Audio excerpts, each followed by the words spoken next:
We begin today at the Gemara at the beginning of Daf Mem Zayin Amud Aleph. B'maisi Yedeh, what did it say in the Mishnah? That a father will get all the income of his daughter. And that includes both in the case of his daughter that's a katana or a naira. So the Gemara will bring the source for this. B'maisi Yedeh, Saminolam, from where do we know that the father gets this? The Amar Rav Huna Marav, Minayin Shemaisa Bas La'av. What's the source that the income of the daughter goes to the father? So we had this a few times before in the Gemara already. Shenema, the pasuk says, a father sells his daughter as a maid. Ma'ama, so the word la'ama, Rashi says, is an extra word. It's clear from the context of the pasuk that when it says he sells his daughter, that it means as a maid. Why does it add the word le'ama? So we say as follows: Ma'ama, we're comparing the father's rights in his daughter to the rights of a master in a maid. Ma'ama ma'sidel rabba. Just like in the case of a maid, whatever she works, all is for the sake of the master. Avbas ma'sidel lavia. So to a daughter, all of her income, all of her work goes to the father. So that's the source that Rav said. But the question on this is, maybe I should say, Hanamili katana, that this is all true only with a daughter that's a katana. The matzi mizavanla. At that age, the father could still sell her, and therefore that's what this pasuk is speaking about. But when she's at the age of a naira, father can't sell her anymore. So this pasuk doesn't apply to this stage. So maybe I should say that when she's a naira, her income does go to herself. How do I know that even at the stage of a naira, still her income goes to the father? Answer to Gemara, Mistavre, it's logical to say da via havu. We can see from another thing that the Torah empowered the father to do to his daughter, even as a naira, that the income goes to the father. And what is this? If you're going to say that the income of the daughter goes to her and not to the father, so we know that a father is the one that can marry off his daughter, and he gives her over his daughter to the chuppah, meaning the celebration of the chasana, to sell her the full marriage of chuppah.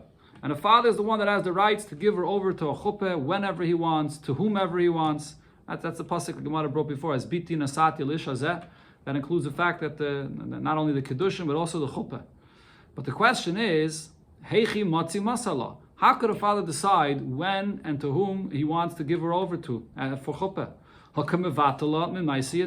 When he makes the chuppah for her, when he gives her over to this man on that day, he is taking away her work. What happens on the day of the chuppah? She's not going to be able to work that day. So let's say his daughter comes, the daughter comes to the father and says, no, not today. I can't get married today because I can't take off of work today. I could only take off of work next week. The father could say, it doesn't matter. I want the chasana to be today, and today is I'm giving you over to the chuppah.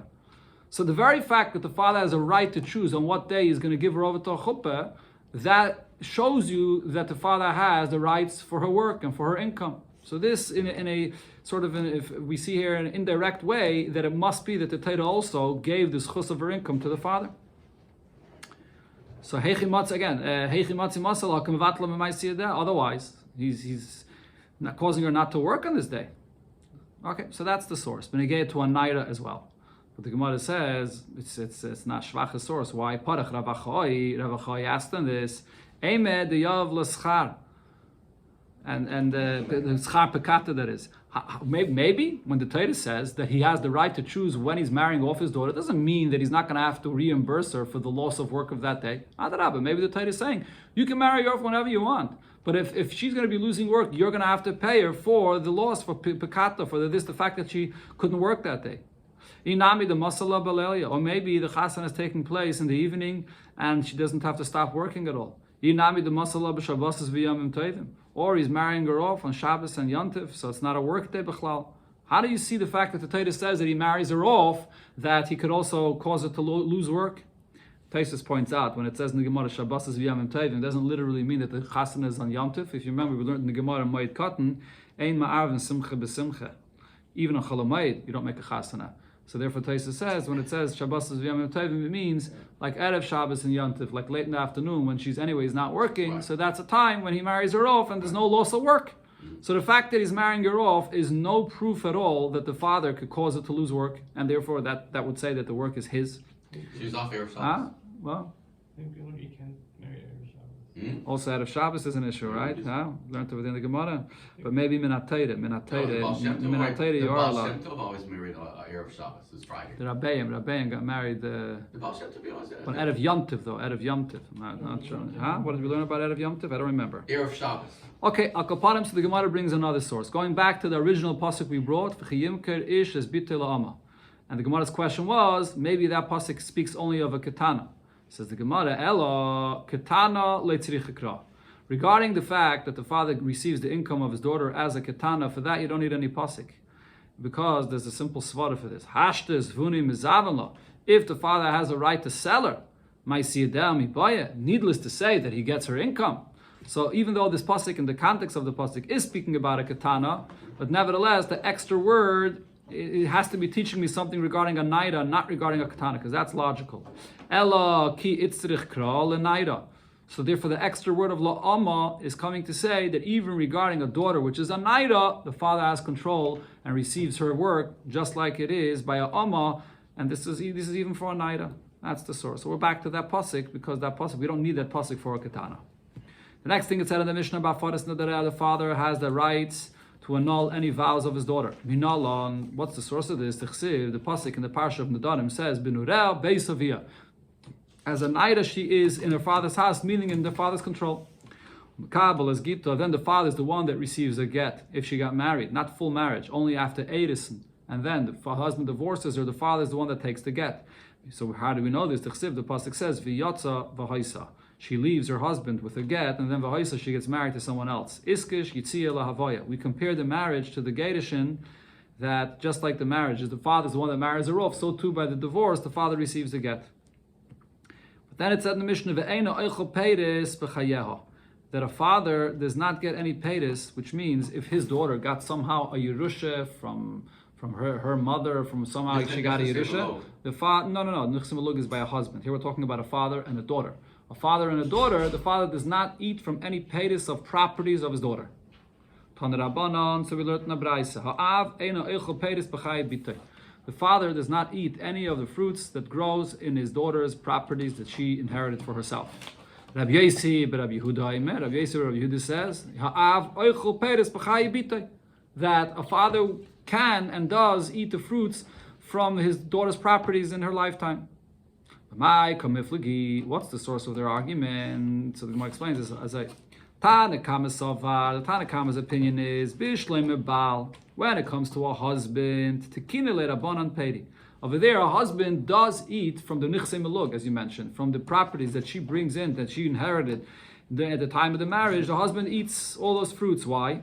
The Imkain, if she's going to say, don't touch my properties, I don't want you to eat any of the fruits over here, what's going to happen? Mimna v'loy parik. If she gets into trouble, if she gets captured, and now somebody has to redeem her, the husband's going to say, fend for yourself. If you don't let me touch your properties, I'm not redeeming you. So therefore, Chachama will misakin that she has to allow the husband to eat from her properties. And like this, when she's going to be in trouble, he's going to go and redeem her.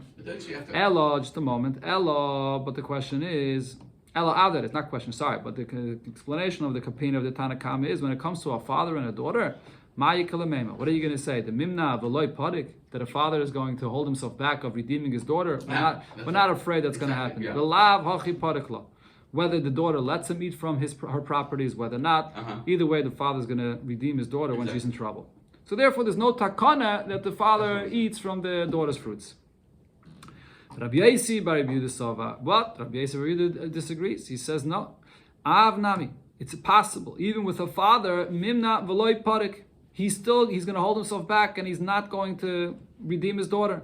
Savar, the father thinks to himself, he says, look, kisa nekita ilava, she holds this purse of money on herself, with herself. In other words, she has her own properties that she doesn't even allow me to touch. So she's keeping it all for herself. So what's the issue? Why does she need me to help her? Let her go and redeem herself.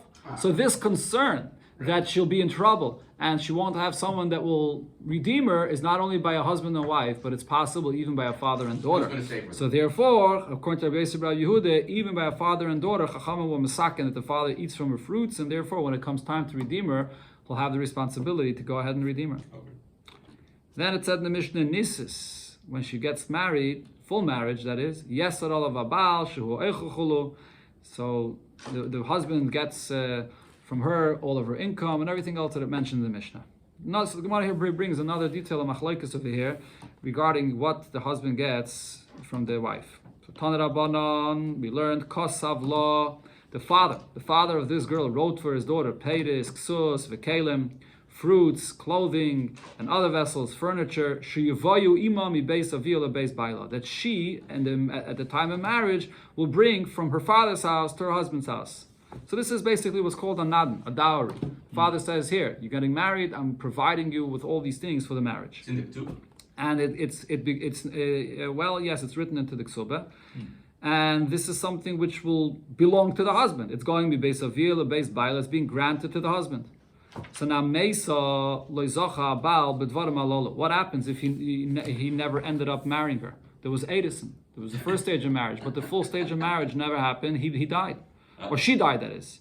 Loizocha bal bedvarim alolo. So all these things that the father wrote for his daughter, that she's bringing it to her husband's house, and now it's going to belong to the husband, but if she died, the husband does not get them. Okay, because the point is that Tanakama's opinion is when the father wrote this, he didn't intend that the husband should get it if they never will actually fully get married. But Mishom Rab Nassan disagrees. He says, even if she didn't end up fully getting married to him, nevertheless, once the father wrote this, the husband will get this. Let's see. So the Gemara explains, Leime, shall we say, beplukte the Rabbi Elazar ben Azariah v'Rabbanan kamiflagi. It seems like this machlokes here between the Tanakama and Rab Nassan is the same argument that there is between Rabbi Elazar ben Azariah and the Rabbanan. Tanan, because there's a Mishnah later that says the following machlokes. Nis'armela or nisgarsha, if she got widowed or divorced, bein min anisuin, bein min edisin, whether it was after full marriage or only after the first stage of marriage. Either way, she collects the full ksuba. What does full ksuba mean? The basic amount in the ksuba, whether it's 1 mana or 2 mana, and any additions that the husband added. There's the Tosfos ksuba. A husband can add whatever he wants. And so when she gets divorced or widowed, either way, even if it's only from edisin, she collects everything. Rabbi Elazar ben Azariah, but Rabbi Elazar ben Azariah says, Min anisuin, if they were fully married, then goyves akal, she collects everything. Or min edisin, but if it was only after the first stage of marriage, besula goyve Messiah and valmana mana.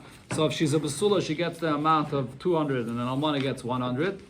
But no additional things, any additional things that the husband promised her in the Kesubos, she does not get at this point yet. Shalei kasav la ela almanas l'kainsa. Even though he wrote it into the Kesubos already, even if he wrote her already a Kesubos, and he wrote into the Kesubos that I'm adding you these additional things as well, but if they were not fully married yet, those additional things that the husband wrote in, she does not receive. Why? Because the husband did not write those additional things only with the condition that he's going to fully marry her. That's what we assume. Even though, now here the chiddush is, Tosfos points out that there's a big chiddush here. He didn't write that into the Kesubos, clearly. He didn't write in the Kesubos that these additional things that I'm giving you is only with the condition that we get fully married. It's not explicit in the Kesubos. But nevertheless, it's like a non-sahadi. It's 100%. It's so clear to us that this was his intention. So therefore, after Edison, according to Rabbi Elazar ben Azariah, she only gets the basic Kesubos, not any additional things. Again? We learned actually before that usually the Kesubos is written right before the Nisuin. But over here, we're obviously talking about that the Kesubos was already written before the Nisuin, and now she was either widowed or got divorced before the Nisuin. But the Kesubos was already written. But even the Kesubos was already written, but nevertheless, according to Rabbi Elazar ben Azariah, what? It wasn't given to her. Maybe it was. But even the Tosfos, nevertheless, the Tosfos Kesubos she does not get, just the basic Kesubos. But the Tanakama says no, she collects everything. She collects everything, even if it was only Edison. Really? So the Gemara now explains, going back to what we spoke about before regarding the dowry, that the father of the girl promised to give for the husband, that the wife is bringing into the husband. So the one that says that if she died before they got fully married, that the husband does not get any of this, Rabbi Elazar ben Azariah. So he's following the opinion of Rabbi Elazar ben Azariah. Just like Rabbi Elazar ben Azariah says regarding what she would get from her husband, any Tosfos Kesubos, any additional things, she does not get until full marriage, full nisuin. So too in the Kesubos there, it says together, Rashi says, it says it together in the same place of the Kesubos regarding everything that she's bringing into the marriage from her father, the nadan, the dowry, that's also only after full marriage. You see, Rabbi Elazar ben Azariah says the full Kesubos only takes effect after full marriage, not before. But the one that says that the husband will be zeiche in the nadan, in the dowry, and whatever it is that he's giving for the husband, he's zeiche right away, even before nisun, kirabanan. This is like the Rabbanan said regarding what the husband is obligated to give his wife. He's obligated if he passes away or if he divorces her, he's obligated to give her everything. So too, whatever the father promised for her to go to the husband, he gets everything right away, even before there's an isuin. That's what it seems like the machlokes here is. These two things go together. So the Gemara says, not necessarily. We can't compare these two things. The Kula really, I can tell you that the argument here regarding what she brings into the husband, whether he gets it at Nisuin or even after Edison, everybody agrees to Rabbi Elazar ben Azariah's opinion. Ashi points out that later we'll see the halacha is like Rabbi Elazar ben Azariah. So therefore the Gemara is saying everybody agrees to Rabbi Elazar ben Azariah. So now, Manda Maloi Zacha, the one that says that the husband does not get any of what the wife brought in if she died before full marriage. So Rabbi Elazar ben Azariah, that we could understand simply, like we just said, it goes according to Rabbi Elazar ben Azariah, the full ksuba did not take effect yet before full marriage. Manda Mazacha, the one that says that the husband does get those things that she brought in from her father for the husband, even though there was no full marriage yet. And according to Rabbi Elazar ben Azariah, the full ksuba does not take effect. The husband does not have to pay her the Tosfos, the additions in the ksuba yet. So why does the husband receive from her all the things that she brought in from her father? Okay. So the Gemara explains, those things that he's obligated to give her, that he's not obligated until after full marriage. Because we know, all those additional things that a husband promises to give his wife if he divorces her or he passes away, he only wrote it with the condition that he's going to fully marry her. That's what Rabbi Elazar ben Azariah said. So what's coming from the husband to the wife? What she's bringing in for him in the marriage, the nadan, the dowry that she's bringing in from her father for the husband, even Rabbi Elazar ben Azariah would agree that after the first stage of marriage, the husband gets it already. Why? Why did the father of this girl give this dowry to the husband? To have the zuchus, to have such a good chassan. This is going to be my son-in-law. The fact that this is my chassan, Litvish, Chassidish, all the same. So he's giving it for the good chassan that he's getting. So now, once he's already married, the first stage of marriage, so he's already the chassan. So therefore, he gets this nadan, he gets this dowry. Okay, so therefore, what comes midideh gets it right away after Edison. Going back to what it said in the Mishnah, chayev b'mezaynesev, the obligations of a husband to the wife. What is he obligated? He has to feed his wife.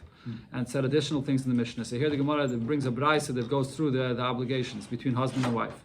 So Tana Rabbanan, we learned in a brayse, tiknu mezaynesev, Chachamim instituted that a husband feeds his wife tachas ma'aseh yadeh, and that's instead of the fact that the income of the wife goes to the husband. And he has obligation to cover the expenses, the burial, tachas ksubasa, instead of the fact that he owes her the ksubah if he divorces her or he dies. Lefichach, and the Brayse concludes, therefore, Baal oichel peiris, the husband can eat any fruits of her properties in her lifetime. That's the conclusion of the Brayse. So the Gemara immediately asks here, peiris man dachar shmayu. Who is mentioned anything about, in the Brayse before, it didn't mention anything about the fruits. How could the Brayse say, lefichach? Based on what we just said before, therefore the husband eats the fruits. What's the connection? Before we were talking about the fact that he gets her income and that he has to give her a ksubah, but who's talking anything about peiris? So the Gemara says, you're right, there's something here missing in the Brayse. This is what the Brayse has to say. He has to feed her. Instead of this, that he gets her income. Tachas peiris. And then he'll be obligated to redeem her. If she gets into trouble, she gets captured, instead of the fact that he eats the fruits of her properties. Ukvurasa tachas ksubasa. And the kvura is obligated to bury her instead of the ksuba. Okay, now let me just clarify when it says tachas ksubasa what that means. It doesn't mean instead of the ksuba that he pays her. Tachas ksubasa means instead of the ksuba that she brings into him in the ksuba. As we said before, the nadan, the dowry that's written into the ksuba that she's bringing into for him in the ksuba that will belong to the husband. Instead of that he receives this, he has to take the responsibility to bury her. Therefore, the Braisa concludes, Lefichach Baal Eichel Peiris. So therefore, the husband eats the fruits, because that's instead of the fact that he takes the responsibility to redeem her if it will be necessary. So the Gemara now explains, why does the Braisa have to repeat it again? So if it already said clearly in the Braisa that he eats the fruits, so my lefichach, why is the Braisa spelling out again that therefore he eats the fruits?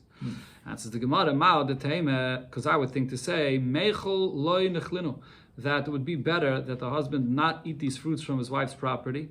Okay, what this so Taisus explains, what the Gemara means to say is, he shouldn't eat it if he doesn't need them. He shouldn't, if he needs it maybe, but if he doesn't need it, he shouldn't eat it. Anuchin and chino, that he should leave it there. He should leave it there, that it should be available if it needs to be used for his wife. If this is income that she has, or this is she has the fruits that she can use later if she needs it for when she's in trouble, that she has to be redeemed.